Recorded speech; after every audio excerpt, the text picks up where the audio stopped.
Hi guys, welcome back. So today nataka tuongee juu ya something very imekuwa ikinishika sana and people don't realize ni story ya kununua shamba na kuuza. People don't realize that you incur costs with that. And let's assume you're buying rad and this is one of the main reasons why I discourage people to buy 50 by 100s. Especially hizi za bei rahisi na zenye ziko so far sijakataa ununue 50 by 100 but zile ziko mbali sana. This is one of the few reasons why I discourage people to buy those rads. So it's the cost of buying and cost of selling. What do I mean? Ukinunua hiyo shamba, there are costs that you incur. Beyond the actual price. Yeah. And you made, So kama umenunua shamba 200, 300, 500, there are other costs on top. Some companies squeeze zinaentice watu. Mwezewa, nitakuuzia kaya ISO 1 inaambia mtu nakuuzia shamba Malindi today in Inoro. ISO 1 inakwambia tunakupeleka Malindi tunakuuzia and then akataja si Malindi Marereni a town the same town nilikuwa naongea juu yake. So but now akikupromisio na anakuuzia 150, how good could he be? How good could he wait, be? 150 for?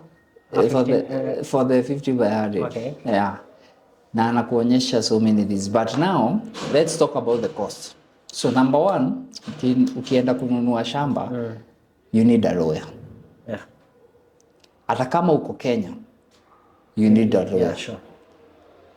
The thing about a lawyer when you are available. When you are not available, you need a lawyer and you shall put him on retainer. So utakuwa na lawyer umweke on retainer and it depends on those. Kenya atakulipisha, some ask for 5,000, others 10, others 20. But you need a lawyer, especially people in diaspora. But people when you are Koroko, the reason why you need a lawyer is because there are affidavits that need to be signed. And remember when you are buying land, mwenye ananunua niye ukava cost ka zote. Paka za hiyo affidavit yenye utasainiwa, the one selling the land ataenda kusign. The affidavit is the next of kin or spouse consent that hii shamba amekubali iuzwe na mwenye anauza. Kama wewe ni mzee, bibi ana consent. Kama your father na una bibi na uko na watoto, the kids one representatives consents to this to that. So you need a lawyer for that document. Ukiwa 1,000, 2,000, hata 5k max. Na huyo ni high end lawyer. But when you are not available, you need to have one in retainer and there are processes that they take juu ndo macho yako sasa. There are documents, they are now ndo sasa the legal entity. They are the ones working on your behalf legally. So in case kitu iende mbaya, ndo wako na the power of attorney unless you choose someone else. So lawyer fees, very important. Number 2, surveyor fees. Surveyor. Now, surveyor fees, they are distributed in so many ways. Kuna rads ziko na subdivision. Okay. You need a surveyor to do the subdivision. Sure. Kama pengine shamba ni 1 acre na unanunua ka 50 by 100 kwa hiyo 1 acre. The person you go to now is the surveyor. Ili akuja fanya hiyo subdivision na niwe utalipa. Chances are wenye wanauza shamba watakangi you rarely find someone who is willing to incur those costs. Ni anasemanga hata ili azitoe kwa cost of sale, hata ili azitoe kwa the final cost, but niwe utazincur. So surveyor cost, subdivision. Beacons. Ukinunua shamba, you need to, hata kama already iko, you need a surveyor to go and show you, kukupimia where your land is. Hebu ngoja. I have a friend akiuza alikuwa ana incur those costs. Now si pengine ako desperate anataka dispose.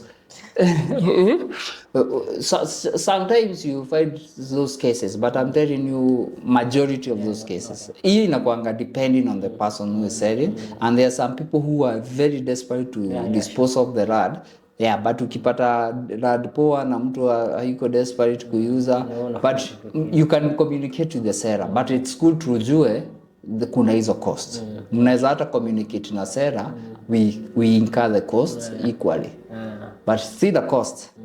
So kama kuna subdivision na kuna hizo subdivision cost. Kuna beacons marking. Ukinunua shamba lazima yes utaonyeshwa hii ni beacon na hii, but you will need a surveyor to go and ascertain those are beacons are right na uweke zako sasa mpya. Ama ustamp yes ziko sawa, but it's always advisable hata surveyor anakuambianga eka zako mpya sasa. Ni kama ile kaumbwa kanaenda kanakojelea territory. Kumark territory. Yeah, you have to mark your territory. Utasahau kwenye ziko. Yeah, so you need a surveyor to do that. Now, also you need a surveyor to help you in the process of purchasing this land. Yeah? Kama hauku juu surveyors are quite affordable than lawyers. But this, when you are buying land na unatumia surveyor, make sure uko Kenya. If you're not in Kenya, please just go to a RAD's advocate, deal na advocate to the end. Na hiyo sasa itakuinka cost. But remember, hizi cost pia atakuwa anaitisha. So you need to book board fees. So ukienda kwa surveyor in Kenya, they charge 12k normal board. What they do, they will go, watakulipisha hiyo 12k ama 15k ama 10k, inakuwa 10 to 15. Wanakuanga wamehesabu fare yao, kazi yao, na pia greasing the wheels. Kenya lazima ugrease the wheel ili kitu iende. Hata kama ni straight, yeye mwenyewe nye sasa anainka hiyo cost, atajua venye atajipanga. So anakulipisha hiyo 10 to 12 ku make sure sasa umebook board. Umeelewa? Na pia kulipia ile board. Board happens once in a month in each location, depending. Unapatanga kama shamba ni Sagana, Keni. Umeelewa? Sagana, Keni, 12. Hapo kuna board yake. Huko tunaenda Baricho. So hiyo board ya tukienda Baricho lazima to book, and then we are given a date, and it happens once per month ama twice. Unapatianga 2 days ama 1 day per month depending on the land. Hapo ndo registrar ufanya hizo stuff. So hiyo ni cost pia. And then when ukishapitishiwa ulipe shamba na umepitisha, you need to pay stamp duty. Hii ndo sasa gavana kuranga. For you who is buying the land. When you pay the stamp duty, ulipie title deed. The title deed is processed depending on the cost will depend on the size of the land. Ka eighth, ka quarter, ka kuja 12k or so. But the bigger the land position of land you have, unaweza jipata tu kilipa 50k. But azikwangi so much. Alafu pia inalingana na jurisdiction yenye uko. Kama uko Nairobi, Kirinyaga, yes, it's the same government but different costs. Ni vizuri ujue hivyo. View evaluation ya hiyo shamba. Now, with all that, hiyo ni wewe as the buyer. Chances are you will spend more than 40k to 60k ukinunua.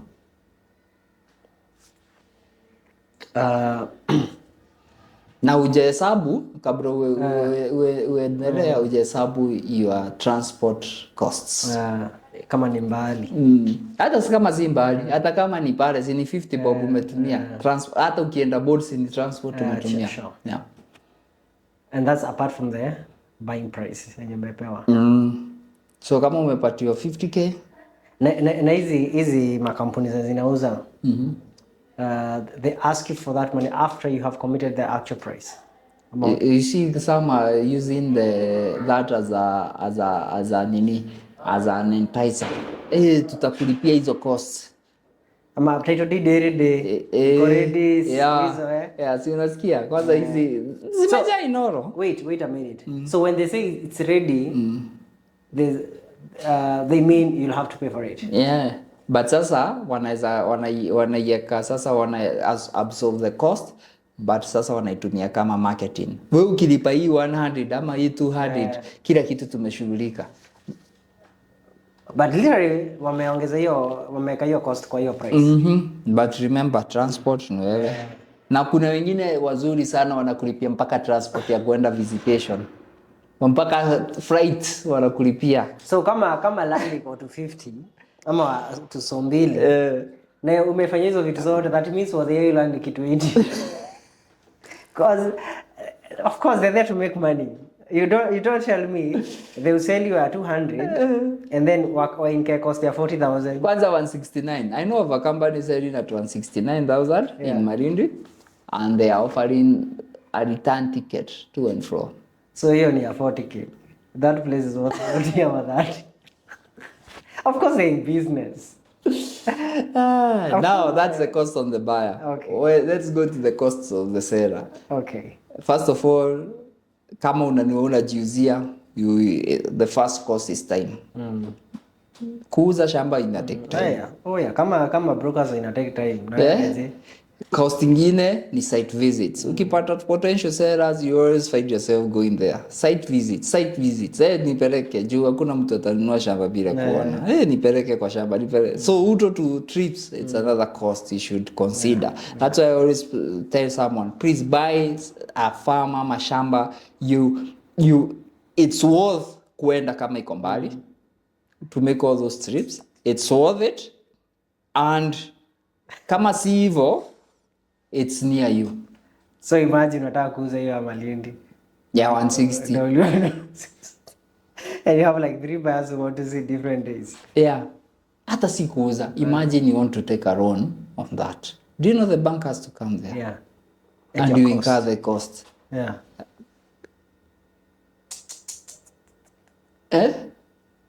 Now tutoke hapo. You need broker fees kama siwe utajiuzia. Broker, obviously utatafuta local broker because huwezi tafuta shamba iko Nakuru utafute mtu wako Nairobi. It doesn't make sense. Tafuta someone in Nakuru ni atajua how to maneuver. Brokers have a very funny network. Wanajipatanga wamejuana. Utapata broker wa Nairobi amejua watu. They have a very funny network. They know each other. Hiyo ndo kazi yao. So now when it comes to broker fees, the standard ile government inajua ni 2.5 to 3%. Alright. Hiyo ndo ya gava. Broker anafaa kulipo hiyo. But in Kenya 50 by 100 ukilipisha 2.5 unless iko kileleshwa, does it make sense? I know. Broker atafanya kazi shamba ya 200k, atafanyia hiyo kazi yote 6,000 only. So they even charge 10 wengine 5%. Zamani walikuwa na charge 15%. Sasa nimeona standard standard ni 5 to 10 nowadays. The standard ni 5 to 10. And majority juu ya bargaining power wa Kenya lazima wa bargain wana 4 to 7. By this most of the wenye na rate now brokers na walanga wakisema 7% is enough. Wanakubaliana na inabaki. Na hiyo ndio imekuwa standard na ni normal.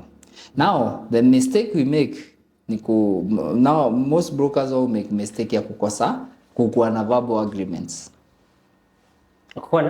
They get verbal agreements. Okay. Please, when you're dealing with a broker, for your own sanity, na juu ya hiyo network yao, mimi nimeona cases where people are fighting and losing lives for no reason. Nimesikia people losing life for no reason. Please, for your own sanity na clarity, make sure you have a written document, a consent to sell or an agreement that nikiweza kuuza hii shamba, this is the amount we shall share, and these are the commitments. Some wanalipishananga over or under.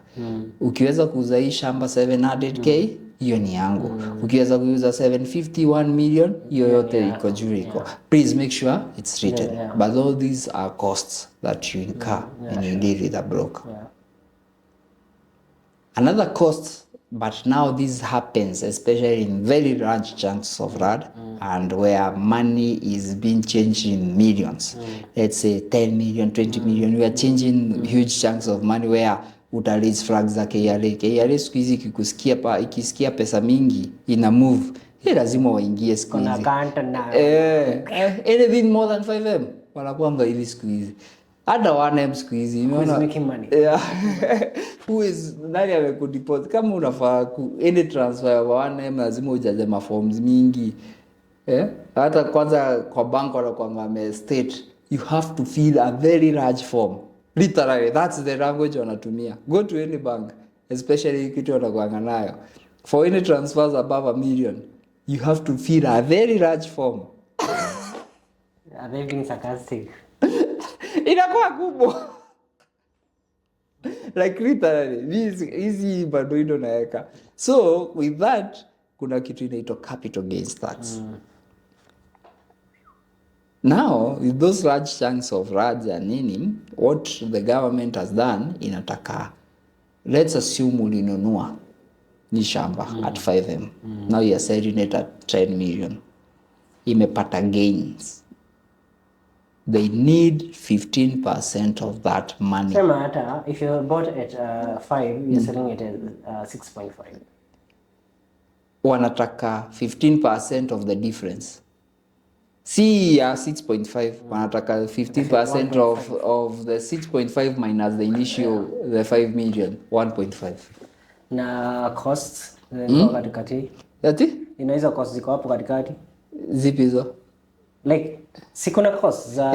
si utahitaji accountant, si lazima ujaze. No, that means you have not actually made 1.5. You have incurred some costs. Mingi sana. So, the tax is on gross, not net. Nah, it's on the gross. Wakati, why would you know 5 million? They don't care the amount of money you spend. Nyingi zimeenda kwa gava. They don't care how much you spend on buying it. All they care is the buying price was 5 million, the selling price is 6.5. 1.5 million tupatie 15% yetu. Now, in the case, but like you mentioned, there must be a written agreement between the seller and the broker. You know kuibia gava siku hizi, unless you are living in a world where you deal with cash only. Now, can you deal with cash only with millions? Unless unauza hizo vitu hata ukiuza hizo you will be exposing yourself to these thefts na pia mambo mingi sana, si ndio? Unless you are dealing with cash only, the moment pesa imeingia kwa bank na jina yako na raise hata kama iliingia 10 years ago na ulipatio 5 million, see what they will do, wataenda waangalie hii shamba ilibikame yako lini, waangalie your bank transfers, how much you send. Si hata wanajua ilitoka kwa nani, wataangalia pesa ilienda kwa nani, wapi, huyu alideposit pesa lini. So you can't write to the government literally, utawadanganya aje, and everything is na wako na data yote. How can so nilikuwa nauliza hii swali in the case wewe umesema, but umesema kuna agreement between the seller and the broker. Sawa, umemwambia auze 1M, anything above ni yake, ameuza 1.2. But of course the buyer anaweka ndio yote haiko kwa hiyo agreement. So transaction but now hiyo hizo maeleza no name na hizo zinanga shida, hata watu walipangi hiyo capital gains. But now if umeenda tumesema hii shamba ni ya 100 million, broker ameenda wakapata mtu wa 110 million, wakuja waeke deal kwa meza. Kama I remember Bingwa Sacco was buying a plot in Kagio, brokers walikula fiti, deal kama hiyo. So kitu kama Bingwa haiwezi potea because it's a corporation. No, I'm asking on the tax. Yeah, sasa acha nikupatie story.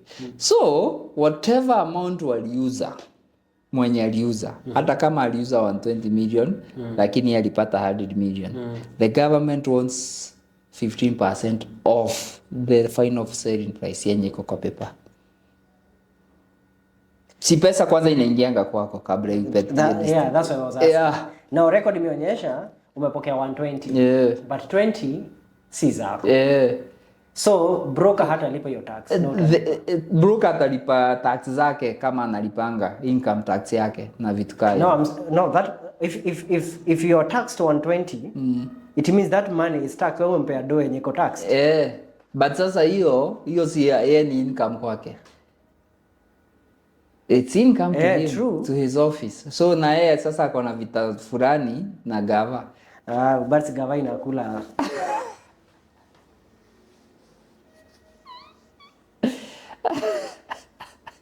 Anyway, that's why Kenya tuna shida mingi hivi. So I'm expecting if my income is 100 and my guy nimelipia fee. Nimekwambia it's not net. When it comes to capital gains, they don't care about the net. They want the gross. The difference. Cost ni zako. They don't care about your cost. Hata kama huku make profit na uliuza on a profit, they don't care about that. All they care is the difference. You sold it at 5, you got 10. So this difference ya 5 million ama hii 2 million ama 1.5 ka hiyo example umepatiana ya 6.5 they don't care uliinka costs za 200k ukinunua na they don't care umeinka cost ya 500k ukiuza. That difference, hiyo difference ndo wanataka, unless now you are selling it on a loss. Hiyo sasa hapo hata wakujangi. Yeah, of course they don't care. Basi na hata kupatia any favor. Let's say ulinunua na 200 unauza na 300 and the cost when you buy and when you selling inafika so literally you have not made income. So if the government taxes you that you made a loss. Do they care? Oh, yeah, they don't. Haki ni vizuri watu wajue hizi. So umesoma? Yeah. They don't care. The government is not there to help you. It's there to eat you. Oh yeah. Hata biashara wananga wakati haija za kumake anything, they don't care, they're going to close it down or what. Nowadays hata ni wabaya. They are coming for turnover tax. Kama hauja register VAT, they don't care whether you made profit that year. They don't care. Na walikuwa wanasema iende 3%. Uhuru alikuwa amefanya 1%. Walikuwa wanasema ikuwe 3%. Now, biashara yako, any business in Kenya is liable for turnover tax kama hauja register VAT. People kama hujui. What is happening is, the government iko na tama ya pesa, wanakuja wanasema, hii wataingia tu record zako Mpesa. Si uliona mama fulani Nyeri juzi this week ameshikwa juu ya tax records sijui kutoka 2018 wanamtolea records za 2018. Do you know ukafanywa personal audit na the government today? Niko na deni kubwa sana. The reason why they can't do personal audit to people like us is because we have not yet made income that is raising eyebrows. Is that the reason why watu wanatoa pay bill kwa biashara zao? Because I've noted that. Ukifanywa audit, anyone in Kenya, if the government does you an audit, no one can escape tax. Utagongwa na tax bill ushtuke. So if nisipolipa wanipeleke jela. Fines nini jela sijui, but wanafaa jenge kubwa. They can't. Why is this umbwana na anyone making less than 20k 30k? Hawana hiyo kazi yako juu utaenda uclaim tax relief na sahi ndo wanataka kutoa hiyo tax relief ya 2,400 per month. Everyone in Kenya is guaranteed to have a tax relief, income tax of 2,400. Meaning if you are making anything less than 24k, hawezi kukujia because hata kama you mean wanataka kuitoa? What do you mean? Like Ruto alikuwa amesema alikuwa ana propose watoe hiyo tax relief. No one is now getting a tax relief. Kila mtu ako taxed. For the first 24,000 you are taxed 10%. Kama una make anything there, una taxiwa, but it's yet to be implemented. So tax Anajaza green card. Just kidding. Hii Kenya yenu. Haya. Yeah. I don't follow. Haya. So guys, hope umesoma and be careful when you're buying order. Thank you. Cheers. Bye.